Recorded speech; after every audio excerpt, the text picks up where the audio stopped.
Nicola De Liquati, oltre che un medico, è responsabile della sanità nella segreteria regionale del PD in Friuli Venezia Giulia. In questo minuto e mezzo, De Liquati, come possiamo configurare la situazione? Direttore, grazie dell'invito. Io sono qui per fare un doppio appello.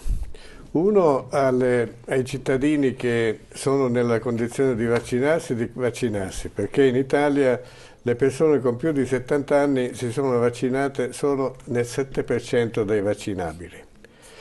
Adesso i contagi aumentano, dico solo un dato: nella nostra regione nell'ultima settimana abbiamo un tasso di 6.500 per 100.000 abitanti, il che vuol dire circa 900 casi al giorno, che è un dato sottostimato, perché è prevalente la pratica dell'autotamponamento, Certo. quindi sono molte di più.